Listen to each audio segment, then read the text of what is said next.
most hated game ever. It is called Yars Revenge. Okay, it's the worst fucking game ever made. If anybody tells you they like it, they're a fucking piece of shit. Take a good, hard, long look. First of all, this is the game.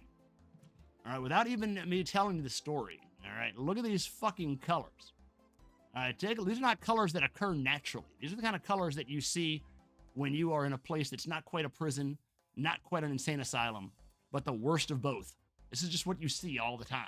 All right, this is what Charles Manson saw on his head when he was carving a fucking SWAT sticker on his forehead. All right, that's exactly what he saw. And he's like, Charlie. Now, the story goes like so, folks. When I was about 7 or 8 years old, my mother came home from work one day and she was in an exceptionally good mood.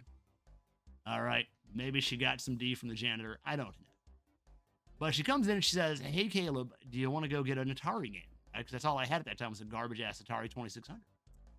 But normally I had to be a little bastard to get a new game. I had to beg and plead and bring up that my dad abused me and all kind of stuff, and then she would eventually, like, get me a game or something. That day, she just came home and said, let's go get you one. So we went to KB Toys. I'm all excited. I'm looking at the trash-ass Atari 2600 games behind the counter. All right. And this fucking man shows up behind me. All right. I'm pretty sure he was, a member of the P. Diddy committee, if you know what I mean. Because he came right over and he's all like, hey, kid, you should get Yars Revenge. Okay? He was really into this game. He talked about how it came with a comic book and how it was a great game. And he was telling my mom. He was probably disappointed that my mom was there. But, I fell for it. And I was just like, all right, yeah, let's get Yars Revenge. Because it was a grown-up that liked video games.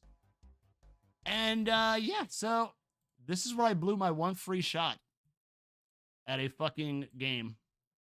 I'm going to turn the sound up so y'all can fucking hear this as well. All right? It rapes your eyes. It rapes your ears.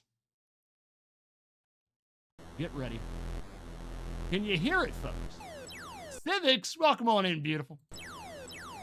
Can you hear that wonderful sound like an old box fan fucking dying? Yeah, that's the sound effects in the game. That's the music. That's everything. As far as what the game is, well, this is it. You're watching Yars Revenge. You play as a fucking housefly. That's right. You play as a fucking housefly, which makes sense because this game is pestilence. This game is pure pestilence right there. You chisel away the force field around the sideways triangle thing. And then you launch the ribbon candy of death at it. And that's it. Then you go to another stage where instead of a U-shaped force field, it's just a block. It takes a little bit longer to get through the block.